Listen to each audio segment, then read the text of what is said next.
Mr. Paradi, this is Nigeria Center. We are looking at the notion that Nigeria is built of 40 foundation, and some other people have alleged that these are the reasons he himself is fighting on. Don't forget that Nnamdi Kanu was piloting the affairs before he was incarcerated by Nigerian government. Is Nigeria actually sitting on the 40 foundation? I am Mr. Paragedi Okokondom, this is the Republic of Biafra. Live Masin Nnamdi Kanu and his IPOB government of Biafra. Long live the Republic of Biafra. Long live Masin Nnamdi Kanu. Let me put it in this way. You see, without telling anybody, Nigeria is totally built on false foundation. Nigeria, totally built on false foundation. One, in the time of scrambling of Africa, partitioning of Africa, that's where the problem starts. I think in 1804, in Berlin, Germany, they don't consult any African nation or tribes. That time we don't have nation, we have tribes. They don't consult anybody. They partition it how it will be good for them to scramble Africa. So you mean they share Africa? They share Africa because what Europe face in South America, they kill themselves well in South America.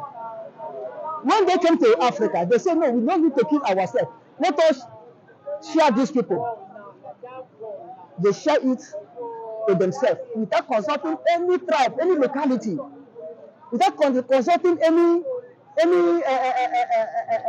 head of any family or traditional ruler. But is Nigeria really sitting on the 40 foundation? Now, this one coming, Nigeria sit on the 40 foundation, completely, totally. You know, their own 40 foundation don't have base. It's floating in the air.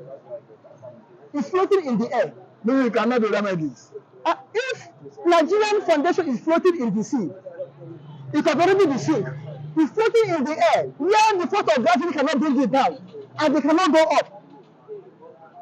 Now, after that, British came and fought Portuguese in Lagos, Lagos Island, in the high sea, and won Portugal, and renamed Lagos to Lagos. What you can call it Lagos, British went into Lagos. By that time, British have entered Cross River, the then known as Calabar, and established their base there, and was using Calabar as southern protectorate because when they pursue Portugal come out, the war between Kosoko and his brother, I think Akintoye, the father of Dosomu.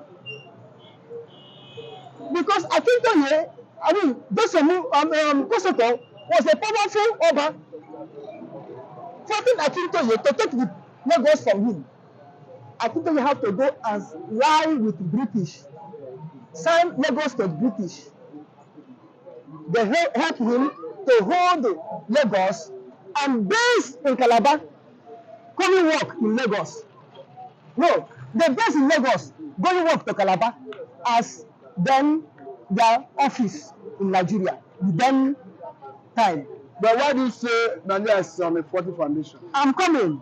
Then when Akintoye also die, the someone take over and Kosoko come up again to fight. And because the someone find that he cannot stand Kosoko, then he fully signed Lagos to British. British call it Lagos British Protectorate. That time we have Oyo Empire that is the way south. Oyo Empire, including Lupe, Kwara, which was now Niger State. All of them, that Lupe was among Oyo Empire. Then when they're going work over there, finally, British get Oyo Empire, get Easterners, Because that time we don't have empire. We are ruling on democratic, according to our own democratic. Every portion is a lord of his own person. Every family, every locality are lords. Then when British come, British wasn't able to hold us together because there's no one speaker in entire Biafra land, south, south, southeast. Then they give us what we call warrant chief. Warrant chief. They use gun and force warrant chief on us. And create Obong, create this, create that. Then British bring the whole Oyo Empire and Easterners together, call us Southern Protectorate. But then they went to North. Southern Protectorate was the first Nigeria we know. They went to North and they convinced the Northerners, the Fulanis, that Fulani have fought the Hausas and won them. The war lasted for 400 years. I mean, for 4 years. They fought. His Fondafodio and his son, his people, fought the Hausas and conquered them and renamed most of their land to Fulani. Then they taking to non-Hausa and non-Fulani, which is at the middle belt area. Then Northeast today was Shehu of Borno Empire. Starting from Northeast to Chad was Shehu Borno Empire. Then the West, Northwest, we have the dominion as Usman Dafodio Caliphate. Marching down to meet the belt, they conquer Jos. They come into Benue, killing people, cut his head off, kill him, and cut his head off. It was in the belt that the war of conquest of Usman Dafodio ended. He did not step in east.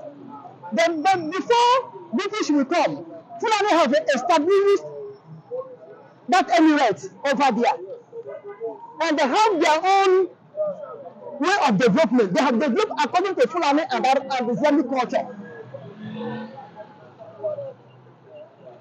They reach agreement with Arabic handwriting with British. Okay, you people are warriors. You people are fighting. These Southerner people and mid the bed are not fighters. Now, don't fight us, but help us. When we rule Nigeria finish. By the time we will go, that is not Nigeria. By the time we will go, we will do what? We will hand you over these people for you to take them as a property. You see how Nigeria was built on a firm foundation. Then British and the Northern Fulani, outside Fulani signed the agreement. British came, then have Northern Protectorate, Southern Protectorate.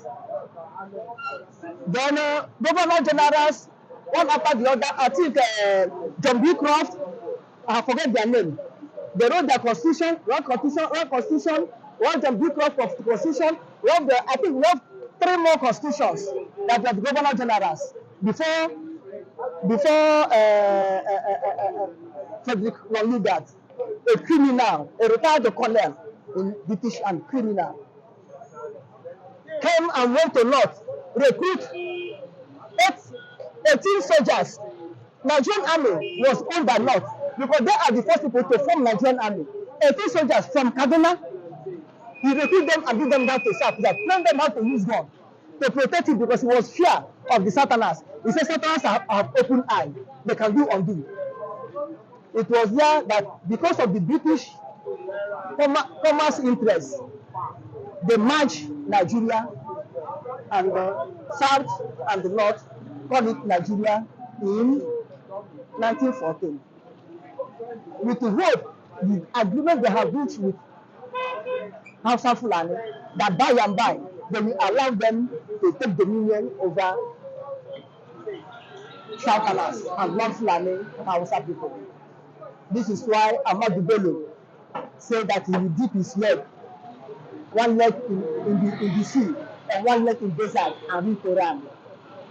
This is why Ahmadu Bello said in 3rd October 1960, we got our independence on 10th and on the 1st October 1960. Ahmadu Bello came out on a parallel newspaper owned by Zik that this and said on October 12, 19, December 1960, only 11 days difference, and said that this enterprise called Nigeria, supposed to be his grandfather housing estate,